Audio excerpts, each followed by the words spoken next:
I'm Alex Bloomberg at Planet Money, and a while ago we had this idea. Make a t-shirt, and then follow that shirt around the world as it gets made. This, right here, crap. This is the shirt we made. And it's just an ordinary shirt. It's not made of organic cotton. It's not handmade in the United States. We wanted to tell the story of our clothes the way the vast majority of our clothes are actually made. Because behind all of our clothes, behind this shirt, there is an entire world.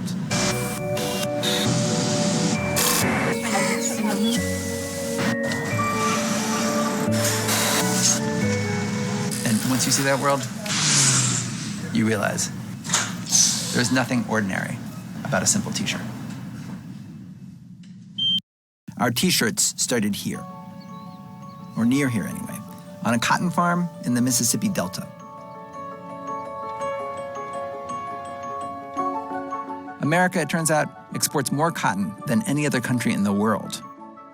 For about a century, America maintained its cotton dominance by using slave labor. Today, it does so using technology. This is a John Deere app, and it shows where the pickers and tractors are. We can go into the screen on a picker and see what the picker driver is actually seeing on his screen. Sure, it's picking the cotton off the snow.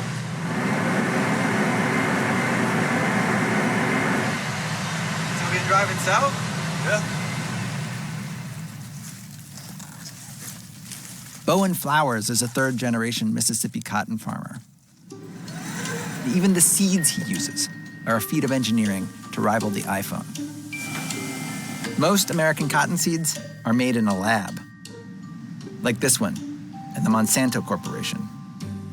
Genes from bacteria are added to the cotton to make it more pest-resistant and tolerant of herbicides. There's a debate over the safety of genetically modified crops. For American cotton farmers, though, it's mainly been settled. 20 years ago, there was no GM cotton. Today, over 90% of American cotton is genetically modified. And all this technology, the machines that automatically bale the cotton, the specially designed trucks to haul those bales away, the high-speed gins that remove those lab-designed seeds, all this technology has an impact. Since the 1950s, cotton yields have almost tripled. You've been harvesting all this cotton. How many t-shirts did you make? Oh gosh, it's no telling. Do y'all happen to know that answer, how many it is? We didn't know, but we went back and looked it up. The answer? From just this one farm, in just 1 year, there's enough cotton for 9 million t-shirts. That's a t-shirt for every single person in New York City. Our cotton leaves the United States and goes around the world to Colombia, Indonesia, and Bangladesh, where it goes from plant to fabric, with barely a human being involved. Just lots and lots of cool machines, which we set to music. Our cotton first went to spinning factories like this one. Raw cotton is sucked up, laid down in big sheets, straightened, pulled into long, feathery ropes, like an infinite ponytail, stretched, twisted, and with a final twist, it becomes yarn. It's then sent on big spools to the next step, the circular knitting machine, where our yarn is turned into fabric. It's washed, dyed, and voila, the fabric for our shirts.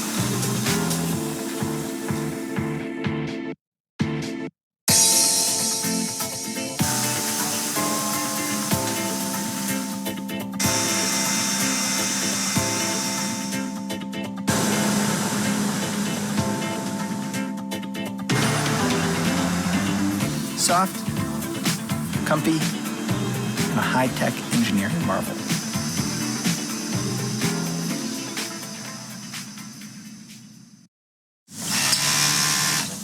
Our men's t-shirt was made here, in this factory, in Bangladesh.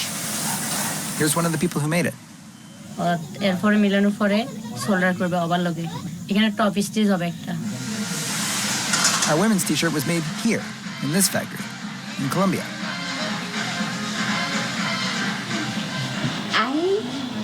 ¿Cómo hizo para conseguirla? La punta es lo más importante de la camiseta.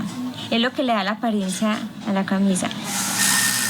Doris and Jasmine share a job, but they're separated by the economic realities of the countries they live in. Bangladesh is much poorer than Colombia. And the role the garment industry plays in Bangladesh, the role of our t-shirts, is very different.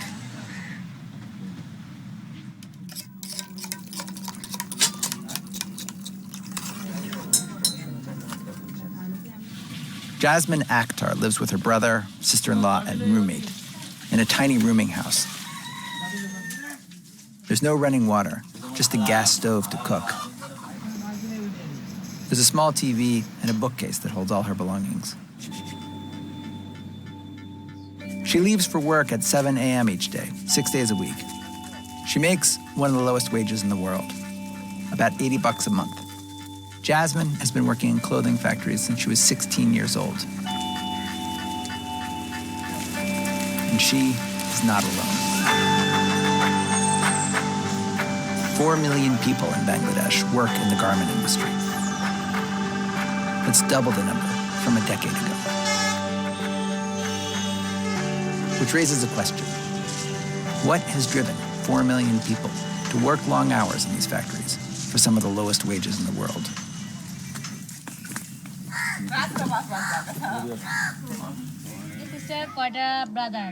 To answer that question, we went back with Jasmine to the village where she grew up. কেউ ভালো সুস্থভাবে চলা অবস্থায় কেউ কখনো গার্মেন্টসে যাবে না কারণ আমি যেরকম আসছি এরকম সবাই A lot of garment workers come from villages like Jasmine's, where people worry about getting enough food to eat and sometimes don't, and where girls are seen as an economic burden. The solution? Find a husband with the means to support your daughter. But finding a good husband costs money, a dowry. And in Jasmine's family, her older sister's dowry sent the family into debt. আমাদের থেকে ঋণ পাবে প্রতিদিন ঘরে আসবে একটা লোক তখন আমার ভিতরে একটা জিদ আসছে যে কি রে আমরা তো ঘরে আসি বেকার আমরা কেন থাকবো আমরা শহরে গেলে তো অনেক টাকা ইনকাম করতে পারবো তখন আমার জিদে আমি শহরে গেছি যাওয়ার পরে আমি চাকরি করে মা বাবাকে টাকা দিছি হেল্প করছি আর কি যাই আস্তে আস্তে সব ক্লিয়ার করে দিচ্ছি This was Jasmine's trade-off. Long hours, a monotonous low-wage job. But in a factory, she says, that feels safe, better than others she's worked in. An improvement, however slight, over a life of even more crushing poverty in her village.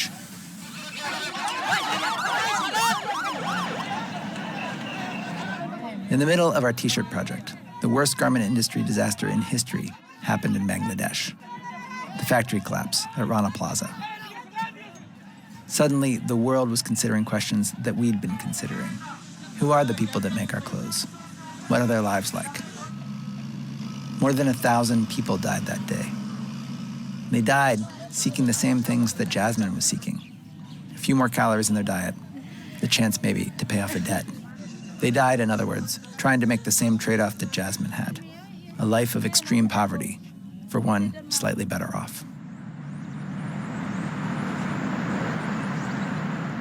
Our women's t-shirt was made in a country with a much more advanced economy, Colombia. Things there are different. Doris Restrepo lives there with her mother in a small apartment. And she supports the two of them on the salary she earns at the factory where our shirts were made. Yo me imagino que las personas que van a usar esa camiseta son personas de Estados Unidos, gringos, gordos. Me imagino a las personas gordas porque las camisetas que hacemos así como inmensas. Y ahí sabemos que es para personas gigantes.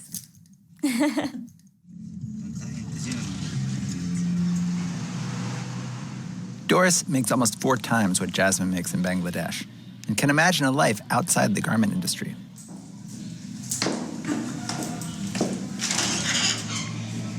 Doris has a small side business selling pastries door to door and dreams of one day opening her own business.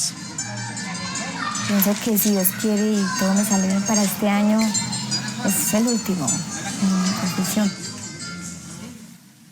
In Colombia, the garment industry is just an industry. But in Bangladesh, it's a social upheaval. Millions of women like Jasmine living lives that just 20 years ago would have been hard to imagine. Lives filled with new risks and new possibilities.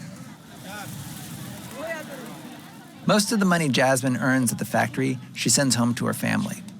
But she keeps about $10 a month for herself, for food, or maybe an impulse purchase on her one day off a week. We talked to both labor activists and factory owners about the impact of our T-shirt on the lives of people in Bangladesh. Is our shirt providing opportunities for people like Jasmine, or is it taking advantage of a desperate population? Both the activists and the owners told us the same thing, that the worst possible outcome from tragedies like the factory collapse at Rana Plaza would be for the garment industry to leave Bangladesh altogether. What they don't agree on, what they're fighting about right now, what more needs to be done to improve the lives of workers in Bangladesh? And what does it all have to do with the price of our T-shirt?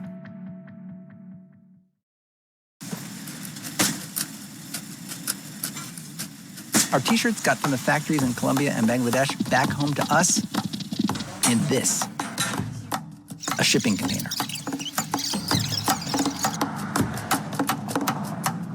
This one right there, that's ours. And containers are the unsung innovation that makes the global economy possible.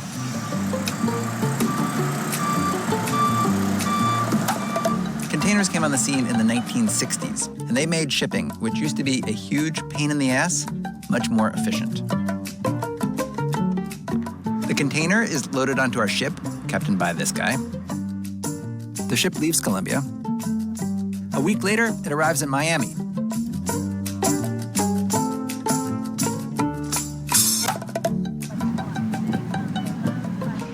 Our container with our shirts inside then gets loaded back onto a truck, and then onto a train, where it makes its way north. And this whole journey, thousands of miles, ships, trains, and trucks, cost just pennies per shirt. A tiny fraction of the cost of the raw materials in our shirt. Far less than the cost to print the design on our shirt.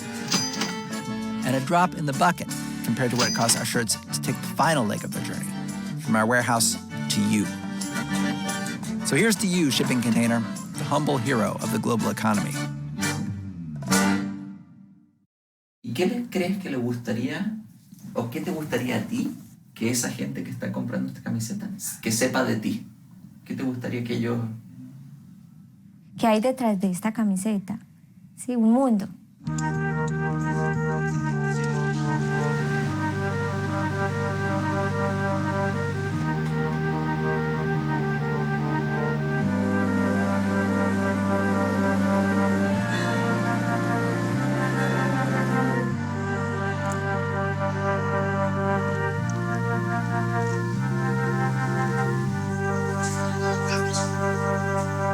বেশিরভাগ স্বপ্নে দেখি যে বড় বড় নদী পার হয়ে যায় আমি মাঝখানে যায় নৌকা অথবা ডিঙ্গি যেটা ডুবে যায় আমি এটার মধ্যে থেকে সাঁতার কাটে নদীটা পার হয়ে যায়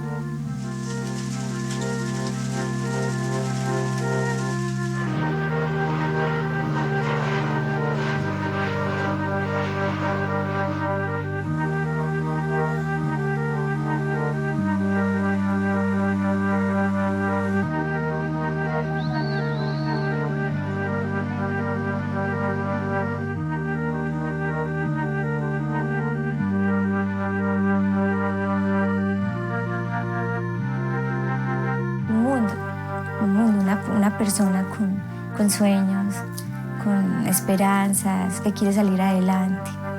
Personas con muchas necesidades, humildes, también con muchos sueños.